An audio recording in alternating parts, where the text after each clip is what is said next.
नमस्कार, मैं doctor Rupa Mangalani, associate professor political science department में। हमारा आज का टॉपिक है राजनीति विज्ञान की विशेषताएं, जिसमें कि हम परंपरागत राजनीति विज्ञान की विशेषताएं और आधुनिक राजनीति विज्ञान की विशेषताएं दोनों ही देखेंगे। तो आप सभी राजनीति विज्ञान की परंपरागत और आधुनिक परिभाषाओं को पढ़ चुके हैं और राजनीति विज्ञान के परंपरागत और आधुनिक अध्ययन पद्धतियों को भी पढ़ चुके हैं।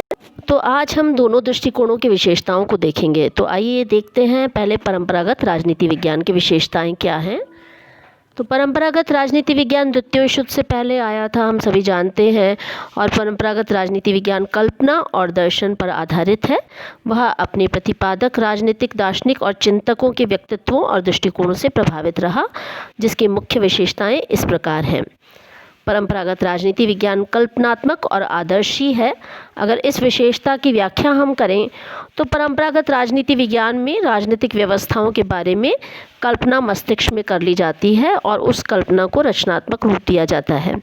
जैसे प्लेटो एक यूनानी राजनीतिक विचारक हुआ और उसने दार्शनिक राजा की कल्पना की और फिर उस कल्पित आदर्श के आधार पर आदर्श राज्य की संरचना की। इस प्रकार की चिंतन शैली आदर्शी सिद्धांत के निर्माण में सहायक होती है और जीवन के ठोस तथ्यों से उसका कोई संबंध नहीं होता है। इसीलिए तो हम प्लेटो को यूटोपियन विचारक कहते हैं। यूटोपियन यानी काल्पनिक। दूसरी विशेषता अपरिष्कृत परंपरागत पद्धतियों की है। परंपरागत राजनीति विज्ञान की अध्ययन पद्धति की दृष्टि से इतिहास, दर्शन और प्रधानता वर्णनात्मक रहा। यानी जो भी राजनीति वैज्ञानिक थे वो ज़्यादातर इतिहास से ही अपनी सामग्री लेते थे या दर्शन शास्त्र से लेते थे। और किस शैली में अध्ययन करते थे? वर्णनात्मक।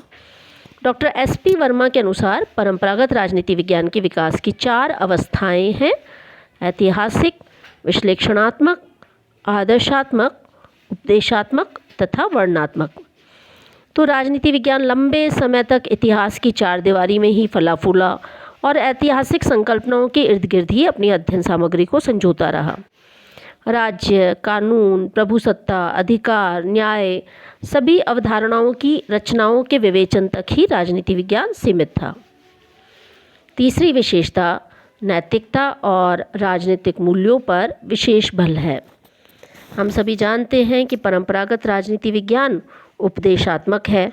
कैसा होना चाहिए, राज्य को क्या करना चाहिए, राजा के क्या कार्य होते हैं, संस्थाएं किस प्रकार से काम करनी चाहिए। तो मूल जो बात है वो चाहिए पे ज़्यादा बल था और ये नैतिकता और राजनीतिक मूल्यों पर विशेष बल देता है। क्या होना चाहिए इसका मुख्य सरोकार है। इसका कार्य है नैतिक निर्णय देना। ये राजनीति का नीति शास्त्र से घनिष्ठ संबंध मानता है और उसके अनुसार राजनीति आचार शास्त्र का ही परमादेश मात्र है। मतलब राजनीति वैज्ञानिक को हमेशा आचार शास्त्र के इर्द गिर्द ही काम करना चाहिए। तो अगली विशेषता है जो राज्य को एक नैतिक संस्था मानती है। तो परंपरागत राजनीति वैज्ञानिक राज्य को एक नैतिक संस्था मानते हैं। ये मानते हैं कि परंपरागत राजनीति विज्ञान ये मानता है कि राज्य को उच्चतम जीवन का साधन स्वीकार करता है। अरस्तु के अनुसार राज्य का अस्तित्व सज्जीवन के लिए है और मात्र जीवन के लिए ही राज्य अस्तित्व में आया है। रूसो के अनुसार सभी नागरिकों की वह इच्छा जिसका उद्देश्य सामान्य हित हो वो सामान्य इच्छा है और सामान्य इच्छा ही राज्य है। परंपरागत राजनीति विज्ञान राज्य को कानूनी औपचारिक संस्थागत अध्ययन पर बल देता है। परंपरागत राजनीति विज्ञान के अध्ययन का बिंब राजनीति और सरकारी संस्थाओं का ही रहा है। इसका अध्ययन भी कानूनी, औपचारिक और संस्थागत था।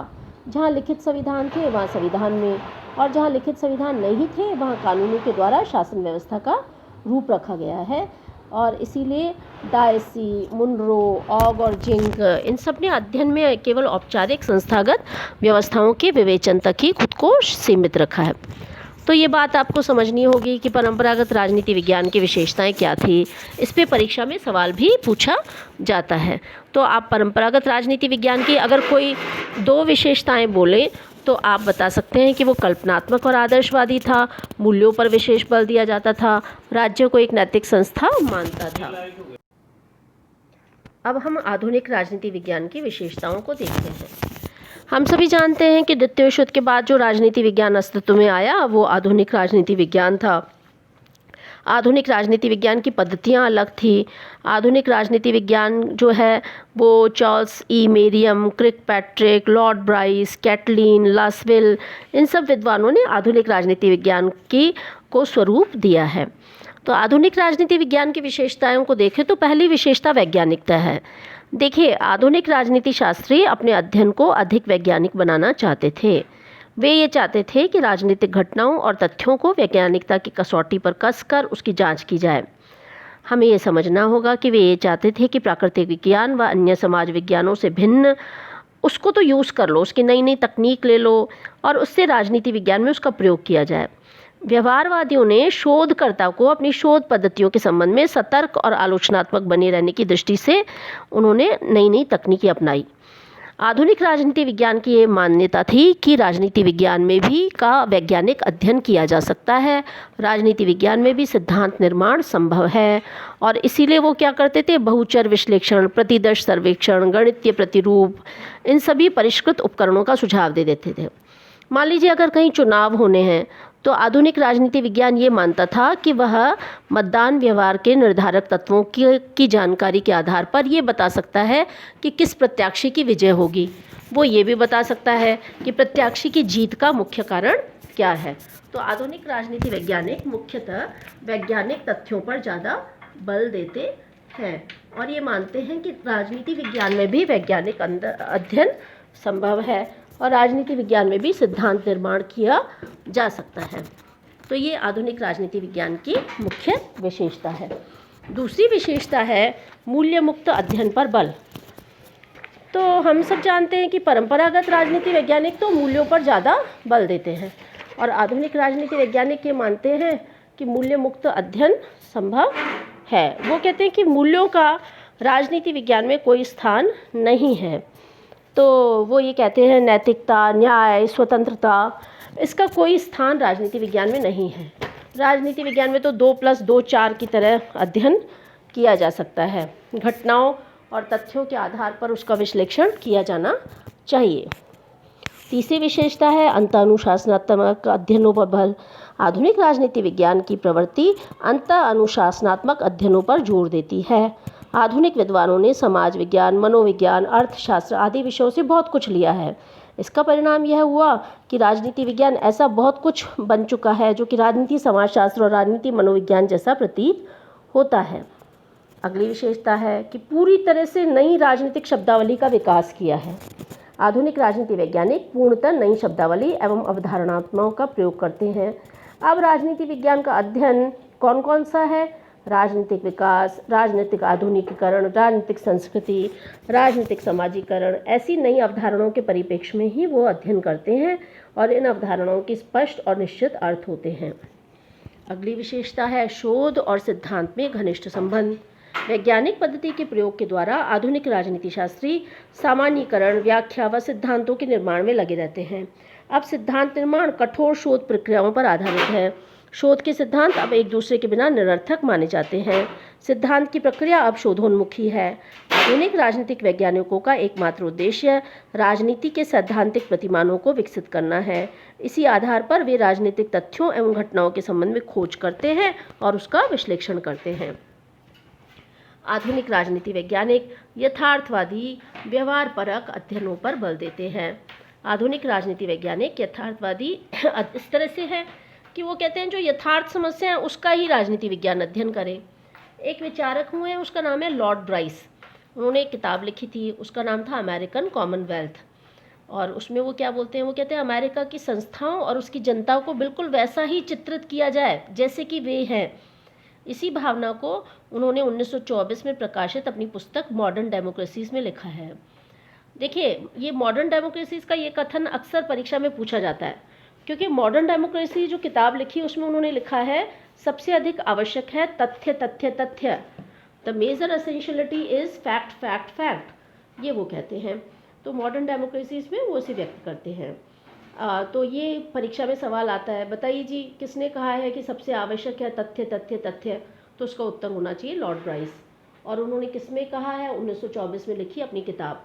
कभी कभी ऐसा भी सवाल आता है परीक्षा में कि मॉडर्न डेमोक्रेसीज किसने लिखी है? तो उसका उत्तर होगा लॉर्ड ब्राइस। आप आगे जाएंगे सरकारी नौकरी के लिए कंपटीशन देंगे तो slate net GRF IAS RAS सब में ये सवाल ज़रूर पूछा जाता है, इसलिए इसको ध्यान रखें।